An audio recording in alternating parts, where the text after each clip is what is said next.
जय हिंद दोस्तों, मेरा नाम है वेदश्री त्रिवेदी और हम लोग इसमें पढ़ रहे हैं इनकम टैक्स। इसमें जो हमारा हेड चल रहा है वो है इनकम फ्रॉम हाउस प्रॉपर्टी।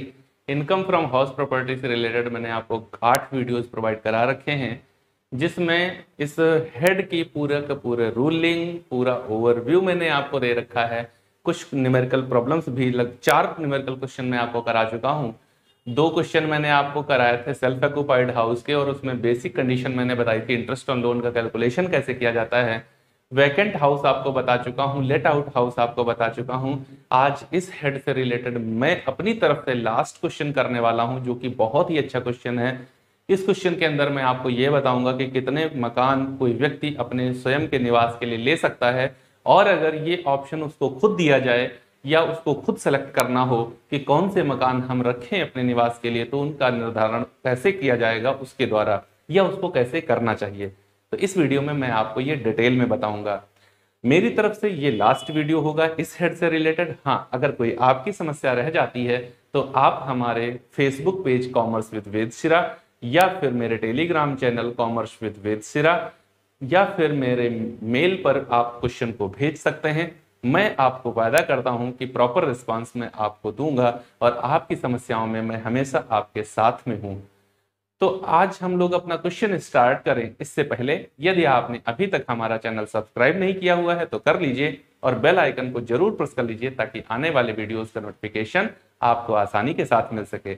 हाँ, यदि आज का वीडियो आपको अच्छा लगता है तो इसे अपने दोस्तों के साथ में साझा भी करें। तो क्वेश्चन जो हम लोग करने वाले हैं आपके बोर्ड पर है, आप देख सकते हैं। क्वेश्चन के अंदर इंफॉर्मेशन कुछ ऐसी है। प्रोफेसर शर्मा 3 मकानों के स्वामी हैं, जिनका नगर पालिका मूल्यांकन क्रमशः 50,000, 75,000 और 96,000 रुपए है। ये तीनों मकान प्रोफेसर शर्मा ने द्वारा अपने निवास के लिए प्रयुक्त किए जाते हैं। तीनों मकानों का उचित किराया मतलब फेयर रेंट सामान्यतया नगर पालिका मूल्यांकन अर्थात म्युनिसिपल वैल्यू से 20% अधिक है। उन्होंने निम्नलिखित सूचनाएं प्रेषित करी हैं, मतलब अतिरिक्त एडिशनल इंफॉर्मेशन भी दी गई हैं। क्या है? पहली कंडीशन है नगर पालिका कर नगर पालिका मूल्यांकन का 10% है, मतलब म्युनिसिपल टैक्स म्युनिसिपल वैल्यू का 10% है। प्रथम मकान की मरम्मत के लिए रिपेयर के लिए 4,000 रुपए। द्वितीय मकान की आंतरिक सज्जा मतलब इंटरनल डेकोरेशन के लिए उसने 10,000 रुपए, तथा तृतीय मकान की मरम्मत पर रिपेयर के लिए 1,000 रुपए व्यय किए हुए हैं। तीसरी कंडीशन है प्रत्येक मकान के साथ एक दरबान मतलब गेटकीपर, एक माली मतलब गार्डनर, एक फर्रास मतलब स्वीपर, और एक बिजली मिस्त्री मतलब इलेक्ट्रीशियन नियुक्त है। प्रत्येक मकान के इन कर्मचारियों का वेतन 18,000 रुपए प्रति वर्ष है, मतलब इन सबको 18,000 रुपए दिया जाता है। अग्नि बीमा प्रीमियम नगर पालिका मूल्यांकन का 7% है, मतलब fire insurance premium municipal value का 7% है। प्रथम मकान उनके पिता ने उन्हें दिया था। पिता की वसीयत के अनुसार प्रोफेसर शर्मा प्रथम मकान की आय में से 3200 रुपए प्रति माह पिता के गुरुदेव के आश्रम में देने के लिए बाध्य हैं, और वे यह राशि देते चले आ रहे हैं। देखो कैसे कैसे आपको घुमाया जा रहा है। द्वितीय एवं तृतीय मकान का निर्माण क्रमशः नवंबर 2017 एवं नवंबर 2018 में समाप्त हुआ है। प्रोफेसर शर्मा ने द्वितीय मकान के निर्माण हेतु 1,50,000 रुपए 12% प्रतिवर्ष ब्याज दर पर उधार लिए थे। ऋण लेने की तिथि 1/8/2016 तथा ऋण भुगतान करने की तिथि 31/7/2020 है। मकान संपत्ति से आय की गणना कीजिए। देखिए 3 मकान हैं, तीनों ये सेल्फ ऑक्यूपाइड कर लिए हैं। बात समझ में आ रही है? द्वितीय मकान को बनवाने के लिए लोन भी लिया था। 3 मकान कोई नहीं रख सकता है अपने निवास के लिए। अगर बात करी जाए असेसमेंट ईयर 18-19 की, तो उस असेसमेंट ईयर तक केवल और केवल एक मकान कोई व्यक्ति अपने निवास के लिए रख सकता था। एक से अधिक रख रहे हो तो एक रहेगा सेल्फ ऑक्यूपाइड, और बाकी के जितने मकान हैं वो सब डीम्ड लेट आउट हो जाएंगे, डीम्ड लेट आउट। ओके, लेकिन असेसमेंट ईयर 19-20 से अगर आए तो वहां पर कहा गया कि कोई भी असेसी, कोई भी करदाता 2 मकान अपने निवास के लिए रख सकता है। लेकिन 2 से अधिक मकान अगर वो अपने निवास के लिए रखेगा तो ऐसी कंडीशन में उसको केवल 2 मकान सेल्फ ऑक्यूपाइड में दिए जाएंगे, और बाकी के जितने मकान होंगे वो सब डीम्ड लेट आउट हो जाएंगे। तो यहां पर 3 मकान हैं। अब 3 में से कौन सा मकान हमको डीम्ड लेट आउट करना है और कौन से 2 मकान सेल्फ ऑक्यूपाइड करने हैं, ये डिसीजन भी हमारे ऊपर है। हमको बताना है कि कौन से 2 मकान हम सेल्फ ऑक्यूपाइड करना चाहते हैं और कौन सा मकान हम डीम्ड लेट आउट करेंगे, मतलब लेट आउट करेंगे, डीम्ड तो लॉ कहता है कि करना है आपको। बात क्लियर है? तो चलिए मैं आपको बताता हूं कि कैसे डिसीजन लेना चाहिए। देखो, वर्किंग नोट करते हैं। सबसे पहले 3 मकान हैं, 1 2 और 3। एमवी देखो, म्युनिसिपल वैल्यू, म्युनिसिपल वैल्यू कितनी है? 50,000 है पहले मकान की, दूसरे की है 75,000 और तीसरे की है 96,000 रुपए, 96। एफ आर जो है, एफ आर फेयर रेंट, वो 20% अधिक है इनका सबका। तो इसका 20% अधिक मतलब कितना हो जाएगा भैया? 5 दूना 10, 10,000 रुपये बढ़ जाएगा, तो ये हो जाएगा 60,000 रुपये। ठीक है ना? ये वैल्यू बढ़ रही है इतनी। इसका 20% मतलब 15,000 रुपये बढ़ जाए, 15 दूना 150, हाँ ठीक है, 75 दूना 150 भाई, तो ये 90,000 रुपये एफ आर हो जाएगी, है ना? इसका 20% कितना आएगा? तो 2 जीरो 0 2 जीरो 0 2 छंग 12 के 2 2 नाम 18 1 19, 19,200 रुपये बढ़ जाएगा। 0 0 2 9 6 9 6 15 और 9 1 10 1 11, 1,15,200 रुपये एफ आर होगा। तो देखो ये एफ आर है। ठीक है, हमको डिसीजन ये लेना है कि कौन सा मकान डिम्ड लेट आउट करना है। तो एक्सपेक्टेड रेंट देखें, ई आर, एमवी और F R which is high. F R क्या होगा? 60,000। एमवी और F R which is high क्या होगा? 90,000। एमवी और F R which is high क्या होगा? 1,15,200 रुपया। ठीक है, देखो अगर ये वाला मकान आप डीम्ड लेट आउट करते हो तो आपकी इनकम फ्रॉम हाउस प्रॉपर्टी कम आएगी। अगर ये वाला करते हो तो इससे ज्यादा आएगी, और अगर ये वाला करते हो तो सबसे ज्यादा आएगी। फायदा कहां है? सबसे ज्यादा फायदा है कि आप लॉस में चले जाओ, यहां सबसे ज्यादा फायदा होता है। लेकिन लॉस में जाओगे नहीं, क्योंकि इनकम आपके पास मतलब भर की मान ली जाएगी, क्योंकि उसका जो फेयर रेट है वो पर्याप्त है, आप लॉस में नहीं जाओगे। तो फिर प्रयास ये होना चाहिए कि कम से कम हमारी टैक्स लायबिलिटी बने, और जो इनकम टैक्स लॉ है वो इस बात की फैसिलिटी आपको दे भी रहा है।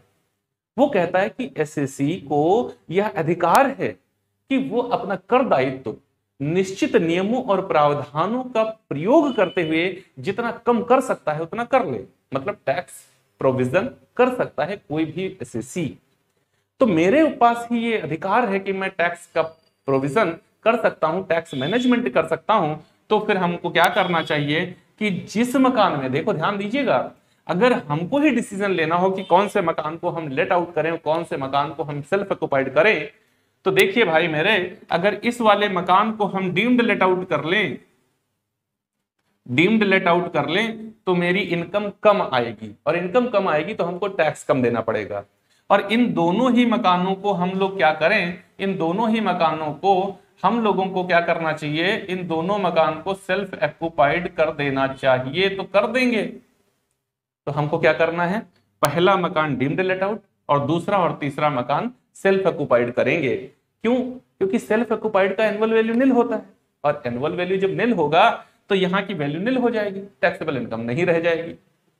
यहां कुछ इनकम मानी जाएगी, यही 60,000 रुपए, क्योंकि एक्चुअल रेंटल वैल्यू तो है नहीं। मकान तीनों है निवास में, मकान तीनों निवास में है, लेकिन लॉ नहीं कहता हम मानेंगे, वो कहता है हम 2 को मान लेंगे सेल्फ ऑक्युपाइड, एक को हम डीम्ड लेट आउट मानेंगे। तो एक्चुअल रेंटल वैल्यू नहीं तो क्या हुआ, हम तो क्या करेंगे भैया, एमवी और FR which is high, expected rent को ही हम रेंट मान लेंगे, तो यहाँ की इनकम ये हो जाएगी। बात क्लियर है? तो पहला मकान मानेंगे डीम्ड लेट आउट, दूसरा और तीसरा मकान मानेंगे सेल्फ ऑक्युपाइड। आगे से डिसीजन लेना होगा तो क्या करेंगे, जिन मकानों का एक्सपेक्टेड रेंट ज्यादा होगा उनको सेल्फ ऑक्युपाइड, जिस मकान का एक्सपेक्टेड रेंट कम होगा उसको डीम्ड लेट आउट। ओके, जिस मकान का एक्सपेक्टेड रेंट कम होगा उसको डीम्ड लेट आउट, और जिन मकानों का एक्सपेक्टेड रेंट ज्यादा होगा उनको सेल्फ ऑक्युपाइड। बात क्लियर? हाँ, किसी ने के पास 2 मकान है और दोनों वो सेल्फ ऑक्युपाइड करता है, तो ये बात हमको नहीं करनी है, क्योंकि 2 मकान तो सेल्फ ऑक्युपाइड हो सकते हैं। अब एक और कैलकुलेशन करनी है, उसको करने के बाद में फिर क्वेश्चन करेंगे चल के। वो कैलकुलेशन है इंटरेस्ट ऑन लोन की। प्रोफेसर शर्मा ने द्वितीय मकान के लिए, देखो किसी भी मकान के लिए अगर आपने लोन लिया है तो डिडक्शन तो मिलेगी, इंटरेस्ट ऑन लोन की डिडक्शन तो सब में मिलती है, चाहे लेट आउट हो, चाहे डीम्ड लेट आउट हो, चाहे ऑक्युपाइड हो, कैसा भी हो। हाँ, बस अपने बिजनेस से प्रोफेशन में यूज ना हो रहा हो। तो द्वितीय मकान के लिए इन्होंने 1,50,000 रुपए का ऋण 12% वार्षिक ब्याज पर लिया था। 1/8/2016 को लिया था ये ऋण और भुगतान कर दिया है 31/7/2020 को। बहुत अच्छा क्वेश्चन आ गया, ये बहुत अच्छी कंडीशन आ गई। देखो हम लोग को क्या करना चाहिए भैया, ईयर का कॉलम बनाते हैं और इंटरेस्ट का कॉलम बनाते हैं। इन्होंने कब लिया था लोन, तो इन्होंने लोन लिया है 1/8/2016 को, तो ईयर स्टार्ट हुआ 2016, 17, 17, 18, 18, 19, 19, 20 और 20, 21, यहां तक तो आएंगे क्योंकि ये हमारा प्रीवियस ईयर है। यहां तक हम हर कंडीशन में, हर क्वेश्चन में आएंगे, यहां स्टार्टिंग चाहे जब से हो। अब इंटरेस्ट देखो इन्होंने कब लिया था, 1/8, इसके बाद में क्या करना चाहिए, कंस्ट्रक्शन ईयर देखना चाहिए। तो द्वितीय एवं तृतीय मकान का निर्माण क्रमशः नवंबर 2017 और नवंबर 2018 में पूरा हुआ। तीसरे से हमको मतलब नहीं, दूसरा देखो नवंबर 2017 में पूरा हुआ। नवंबर 2017 का मतलब है 17-18। तो इनका जो ये देखो, ये कंस्ट्रक्शन ईयर है। कंस्ट्रक्शन ईयर डिडक्शन नहीं मिलती और कंस्ट्रक्शन ईयर के बाद किसी भी वर्ष की डिडक्शन नहीं मिलती, केवल प्रीवियस ईयर की डिडक्शन मिलती है। तो 17-18, 18-19, 19-20 में डिडक्शन नहीं मिलेगी। क्यों नहीं मिलेगी, अगर आप ये लास्ट वीडियो ही देख रहे हैं, इससे पहले वाले वीडियो नहीं देखे हैं, तो इनकम फ्रॉम हाउस प्रॉपर्टी का 3 नंबर वीडियो आप देखिए जाके, जहां पर मैंने इंटरेस्ट डिडक्शन और इंटरेस्ट ऑन लोन का कंडीशन आपको बहुत ही डिटेल में समझाया है। 3 नंबर का वीडियो देखो, सब कुछ क्लियर हो जाएगा।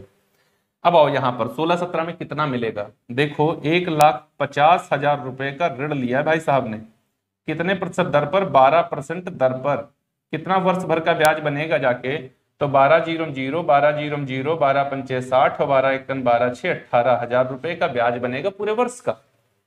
लेकिन ये भाई साहब क्या कर रहे हैं, 1/8/2016 को ऋण लिया था। 1/8/2016 मतलब अगस्त को ऋण लिया था। तो अगस्त, सितंबर, अक्टूबर, नवंबर, दिसंबर, जनवरी, फरवरी, मार्च, 10, 6, 2, 8, 8 महीने का ही इंटरेस्ट अलाउ होगा। ये तो वर्ष भर का है, तो गुणे 8/12, ठीक है ना। कितना आएगा, तो 12,1 12 और बचा 6 हो गया 60, 12,5 60, ठीक। मल्टीप्लाई दे दो, 15 थी 120, ये हो गया 12,000 रुपया। उसके बाद में यहां आओ, यहां पर ये इतने होशियार हैं, इन्होंने लोन को ही पेड कर दिया। ध्यान देना, अभी तो पढ़ रहे हो, आगे जाकर के टैक्स पेयर बनोगे। ध्यान रखिएगा, अगर मकान संपत्ति को बनवाने के लिए आपने लोन लिया है, तो उसको जितना लंबा खींच सकते हो खींचते रहो, क्योंकि जब तक लोन अनपेड रहेगा तब तक इंटरेस्ट ऑन लोन का डिडक्शन आपको मिलता रहेगा, चाहे मकान सेल्फ ऑक्युपाइड हो और चाहे ही वो कहां गया हो, लेट आउट हो। डिडक्शन लेते रहोगे तो नहीं इस हेड में, तो और हेड की जो इनकम है वहां से इसको लेस कर पाओगे, ठीक है। और ये किसी भी नियम के प्रतिकूल भी नहीं है, हम अनुकूल नियमों का पालन कर रहे हैं। हमारे पास नहीं पैसा है, हम कहां से दे दें, तो इंटरेस्ट हम देते रहेंगे। जितना इंटरेस्ट दोगे उसका डबल बेनिफिट होगा। एक तरफ तो इंटरेस्ट दिया तो इनकम इस हेड की कम हो गई, और दूसरी तरफ आप लॉस में चले जाओगे तो दूसरी इनकम से भी इसको डिडक्ट कर पाओगे, तो डबल फायदा हो जाता है आपका। तो चलिए, लेकिन ये होशियार भाई साहब क्या किए, ये पेमेंट कर दिए, लोन का पेमेंट कर दिए। कब कर दिए हैं, तो देखो ये 31/7/2020 को पेमेंट कर दिए। 31/7 का मतलब 31 जुलाई को। तो अप्रैल, मई, जून, जुलाई, 4 महीना केवल लोन इनके पास रहा, उसके बाद पे कर दिए। लोन पे हो जाएगा तो डिडक्शन नहीं मिलेगा। तो देखो यहां पर 1,50,000 रुपए का लोन था, 12% की दर थी, 100% इसको करेंगे तो कितना ये भैया हो जाएगा 18,000। लेकिन ये भाई साहब इसको 4 महीना ही केवल यूज कर पाए, 4/12, फिर इन्होंने लोन ही पे कर दिया। तो अब थोड़े मिलेगी डिडक्शन, कितना आएगा, 4 × 4, 4 × 12 और 3 × 18, ये 6,000। बात करनी डिडक्शन कितनी देंगे, अरे डिडक्शन जो हमारा बिफोर कंस्ट्रक्शन ईयर होता है, कंस्ट्रक्शन ईयर से पहले का जितना इंटरेस्ट होता है उसका 1/5, इसका 1/5 कितना आएगा, 5 दूना 10, 5 चुक्कू 20, 2,400।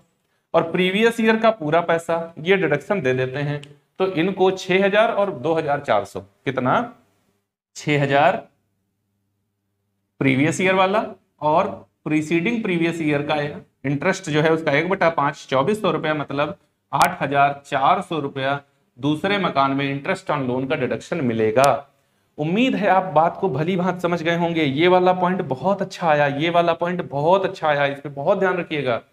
और मैंने आपको बताया भी है कि आगे आपको क्या करना चाहिए, इसको पेड नहीं करना चाहिए, रोक के रखना चाहिए, जितना लंबा रोक सकते हो उतना रोकते रहो। अब चलो कंप्यूटेशन करते हैं। तो चलिए भैया इसका कैलकुलेशन करते हैं, देखते हैं कैसे इसको कंप्यूट किया जाएगा और कैसे इसकी टैक्सेबल इनकम निकाली जाएगी तीनों ही मकान के संदर्भ में। तो मैं वर्किंग नोट में आपको बता ही चुका हूं।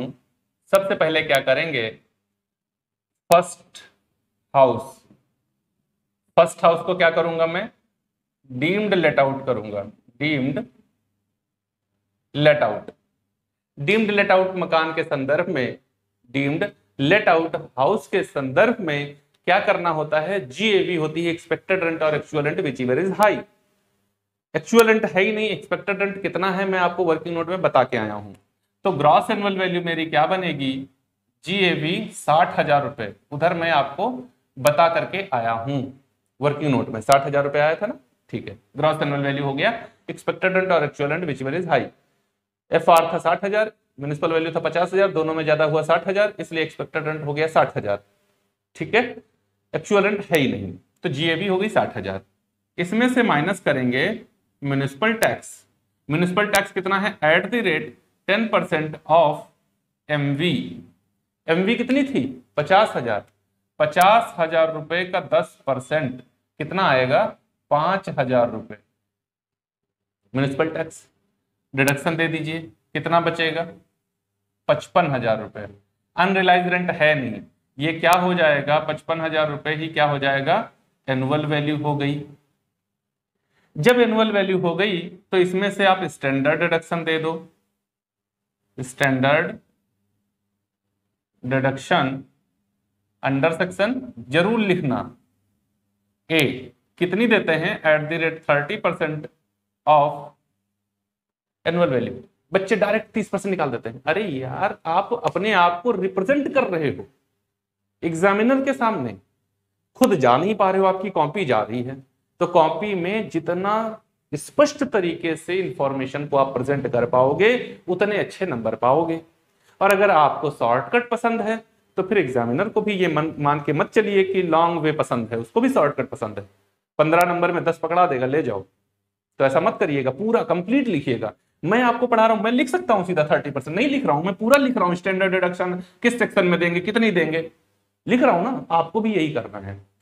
तो इसका 30% निकालो, कितना आएगा भैया, 1 0 इसका हटा दीजिए, 1 0 इसका हटा दीजिए, 3 0 0 3 0 0 3 5 15 और 3 5 15 1 16, 16,500 रुपए स्टैंडर्ड डिडक्शन दे देंगे। हटा दीजिए, कितना रह जाएगा, 0 0, 10 से 5 गया तो 5, यहाँ 14 से 6 गया तो 8 और यहाँ 4 से 1 गया तो 3, ये आ गया 38,500 रुपए। ओके, इसको कहेंगे taxable income from first house. पहले मकान से टैक्सेबल इनकम आ गई कितनी, 38,500 रुपए। ठीक है, बात खत्म नहीं हुई है, पहले मकान की बात आई, 3 मकान है। अब आओ नीचे, सेकंड हाउस। ये क्या किया मैंने, सेल्फ ऑक्युपाइड किया। सेल्फ ऑक्युपाइड हाउस का एनुअल वैल्यू क्या होता है, निल होता है, लेकिन इंटरेस्ट ऑन लोन का डिडक्शन तो दोगे कि वो भी नहीं दोगे, तो इंटरेस्ट ऑन लोन का डिडक्शन देंगे, यहां पर लेस करेंगे इंटरेस्ट ऑन लोन। और इसका कैलकुलेशन वर्किंग नोट में मैं करके आया था, ये आएगा मेरा 8,400 रुपया। तो वैल्यू ऑलरेडी निल थी, उसमें से 8,400 माइनस करो, क्या आ जाएगा, 8,400 रुपया आपका हो गया है loss from second house. Second house से आपको हो गया लॉस कितना, 8,400 रुपए का लॉस हो गया। वर्किंग नोट में इंटरेस्ट ऑन लोन का कैलकुलेशन करके आया हूं। सेल्फ ऑक्युपाइड हाउस में कोई डिडक्शन नहीं होती, लेकिन इंटरेस्ट ऑन लोन की डिडक्शन होती है। रिपेयर के लिए लिया गया है तो 30,000 और बनवाने के लिए लिया गया है तो ज्यादा से ज्यादा 2 लाख। यहां कुछ नहीं है, 8,400 है, बस उतना दे दिया। थर्ड हाउस, इसको क्या किया, इसको भी सेल्फ ऑक्युपाइड किया। सेल्फ ऑक्युपाइड हाउस का एनुअल वैल्यू निल होता है और यहां इंटरेस्ट ऑन लोन भी नहीं है, तो कुछ नहीं, बस निल हो गया, कुछ नहीं है। अब क्या करते हैं, अब हम लोग को देखना है taxable income from house property, ना कि हाउस। अभी देखो मैं बात क्या कर रहा हूं, first house, second house, third house. लेकिन क्वेश्चन के अंदर नहीं, जब आपको टैक्स पे करना हो, मैं कोई क्वेश्चन नहीं लगा रहा हूं, मैं ये बता रहा हूं एक एसएससी टैक्स कैसे देगा हाउस प्रॉपर्टी की इनकम पर। तो एसएससी जो टैक्स देने की बात आएगी तो पूरी हाउस प्रॉपर्टी से बात आएगी ना, एक हाउस से नहीं। हाउस प्रॉपर्टी का मतलब आपके पास जितनी भी मकान संपत्तियां हैं सबसे कितना आपको इनकम होती है और उस पर कितना आप टैक्स देंगे। तो taxable income from house property, taxable income from house property, profit minus loss या income minus loss, income minus loss.